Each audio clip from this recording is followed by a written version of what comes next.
ပြီးရင် channel ဒီ overhead left ကို select ပြီးရင်ကျွန်တော် link နှိပ်လိုက်မယ်ပြီးရင် confirm နှိပ်လိုက်မယ်ပေါ့နော်ဒါဆိုရင်ဒီ channel နှစ်ခုကအတူတူဖြစ်သွားပြီပေါ့နော်အခုတော့ကျွန်တော်ကဒီ H32 မှာပေါ့နော်ဒီ drum cymbal တွေပေါ့နော် hi hat overhead တွေကိုဘယ်လို mix လုပ်ရမယ်ဆိုတာကိုပြန်ပြီးမျှဝေသွားမှာဖြစ်ပါတယ်ဗျဟိုအရင်ဆုံးကျွန်တော် hi hat line တင်လိုက်မယ်ပေါ့နော် hi hat ကို mix လုပ်ရတာတော့အရင်ရိုးရှင်းတယ်ပေါ့နော်ဘာလို့ဆိုတော့သူအတန် high frequency ဖြစ်နေတဲ့အတွက်ကြောင့်ပေါ့နော်ကျွန်တော်တို့ကအရင်အရှိမလိုမျိုးဒီ hi hat line မှာလည်း kit တွေ snare တွေကြားနေရတယ်ပေါ့နော်ဒါပေမဲ့ဒီတစ်ခုပိုကောင်းတာပေါ့နော် hi hat က high frequency ဖြစ်တဲ့အတွက်ကြောင့်ကျွန်တော်တို့ကဒီ low တွေ kit တန် low frequency တွေပြီးရင် snare ဆိုလဲ mid တန်တွေပေါ့နော်ဒါတွေကိုကျွန်တော်တို့ဒီခါလဲ low cut လောက်ချလိုက်ပြီးတော့ high frequency တစ်ခုပဲယူလိုက်တယ်ဆိုရင်ဒါ hi hat ပဲကြံခဲ့တော့မယ်ပေါ့နော်အရင်ဆုံးတော့ hi hat input ကိုကျွန်တော်ချိန်လိုက်မယ်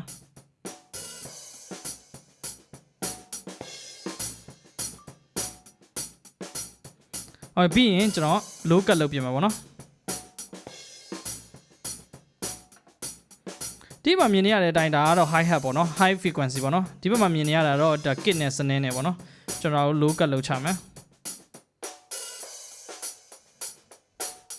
ဟုတ် low cut ကဒီအထိပဲရတယ်ပေါ့နော်ကျွန်တော်တို့ low frequency band ကိုသွားပြီးရင် low cut လုပ်ချကြည့်မယ်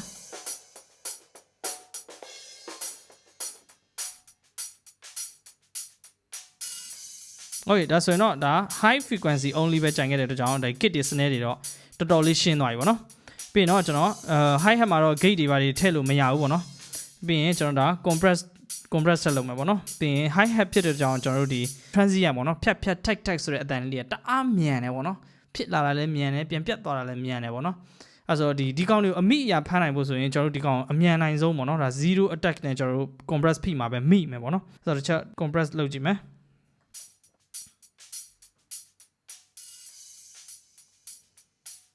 ဒါဆိုရင် compress ကဒါသေချာတာအမိအရာဖိနိုင်နေပြီဖြစ်တဲ့ကြောင့်ပေါ့နော်ဒါစက်မှုနေတာလည်းခံစားရတယ်ပေါ့နော်ကျွန်တော်တို့ ratio 8လောက်နဲ့ဖိကြည့်မယ်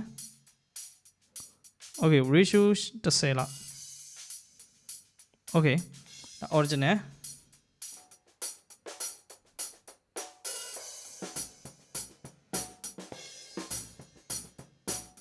ကျွန်တော်ချိန်ထားတာပေါ့နော် hi hat ကြီးပဲကြိုင်ခဲ့တာပေါ့နော်တော်တော်လေးတန်သွားပြီပြီး hi hat ကတော့ drummer ရဲ့ဘယ်ဘက်မှာရှိတဲ့ကြောင့်ကျွန်တော်ဘယ်ဘက်ကိုပို့လိုက်မယ်နောက်တစ်ခါတော့ overhead နှစ် line ကိုကျွန်တော်တို့ mix လုပ်မှာပေါ့နော်အဲဆို overhead ကဒီနှစ် line စလုံးကိုကျွန်တော်တို့ကပုံစံတူဖြစ်ချင်တာဖြစ်တဲ့ကြောင့်ဒီ overhead left ကိုကျွန်တော် select လိုက်မယ်အရင်ဦးဆုံးကျွန်တော်တို့လုပ်ရမှာတော့ဗာလဲဆိုရင် link လုပ်ရမှာပေါ့နော်ဆိုတော့ home ကိုပြန်သွားလိုက်မယ်ပြီးရင် channel ဒီ overhead left ကို select ပြီးရင်ကျွန်တော် link နှိပ်လိုက်မယ်ပြီးရင် confirm နှိပ်လိုက်မယ်ပေါ့နော်ဒါဆိုရင်ဒီ channel နှစ်ခုကအတူတူဖြစ်သွားပြီပေါ့နော်ကျွန်တော်တို့ဒီဘက်မှာ channel left မှာလှည့်သမျှအားလုံးကလည်း right မှာလည်းတက်ရောက်တယ်ပေါ့နော်အားလုံးအတူတူလှုပ်ကြမှာပေါ့နော်ဒါ link ဖြစ်သွားပြီပထမအဦးဆုံးတော့ကျွန်တော်တို့ input gain stage ကိုတစ်ဆက်စစ်ကြည့်မှာပေါ့နော်အခုဒီမှာအဝါရောင်နဲ့ဝင်တဲ့အထိကျွန်တော်တို့ input gain တင်မယ်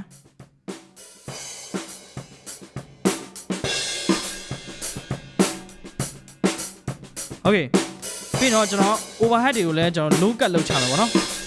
ဆိုတော့ overhead တွေ low cut လုပ်မယ်ဆိုလို့ရှိရင်တော့ကျွန်တော်ဒီဘက်က low cut က gate ဆုံးကသူ low mid လောက်အထိပဲရတဲ့ကြောင့်ကျွန်တော်ဒီ EQ ကနေပဲ low cut လုပ်လိုက်တော့မှာပေါ့နော်ဆိုတော့ EQ on လိုက်မယ်ပြီးရင် low band ကိုကျွန်တော်ဘာလုပ်မလဲဆိုရင် low cut shape ချိန်လိုက်မယ်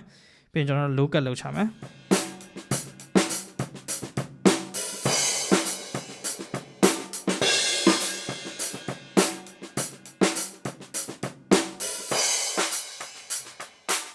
ဒီမှာလည်းမြင်ရတဲ့အတိုင်းပဲပေါ့နော်ကျွန်တော်တို့မှာဒီဘက်မှာမြင်နေရတာက kit snare တွေပေါ့နော်ဒါဒီဘက်ကတော့ညာဘက်ကတော့ overhead high hat တွေပေါ့နော်အရန် high ဖြစ်တဲ့ဟာတွေ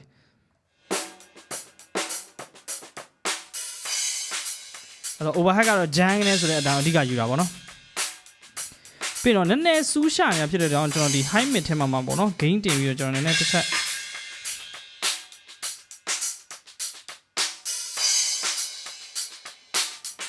ဒါတွေကိုစမှုအောင်ကျွန်တော်နည်းနည်း short လိုက်မယ်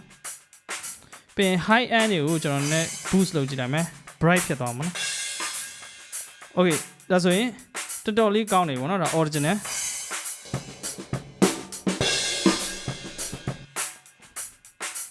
ဒါ overhead EQ လောက်ထားတဲ့အတိုင်းပေါ့နော်အဲ့တော့နောက်ထပ်ကတော့ကျွန်တော်ကဘာလုပ်မလဲဆိုရင် compress လုပ်မှာဖြစ်ပါတယ်ဗျအဲ့တော့ compress ကို on လိုက်မယ်သူလည်းဒီ transient အရန်များပြီးတော့အတန်အရန်မြန်တဲ့ဟာတွေပေါ့နော်ဒီ overhead ထဲမှာလည်း high hat တွေလည်းကြားနေတာပေါ့နော်ဖြတ်ဆိုတဲ့ဟာတွေ smooth သွားအောင်လို့ကျွန်တော်ချိန်မှာဖြစ်ပါတယ်ဗျပြီးရင်လည်းဒီ jang နဲ့ share နဲ့အတန်တွေကလည်းတအား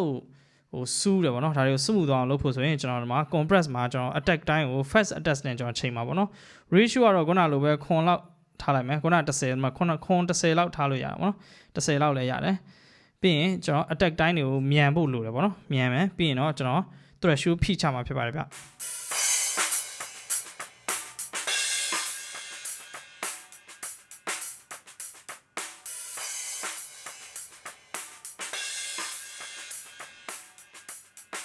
โอเค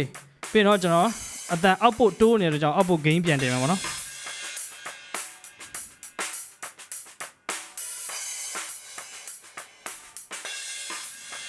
ဆိုတော့ original ကျွန်တော်ချိန်ထားရပါဘော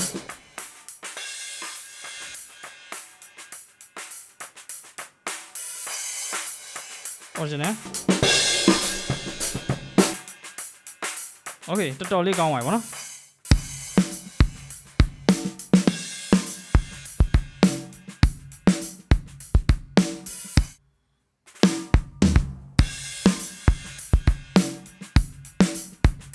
โอเคဒါကတော့ဒါ H32 နဲ့ high hat နဲ့ overhead တွေကိုကျွန်တော် mix လုပ်ပြတာဖြစ်ပါတယ်ဗျ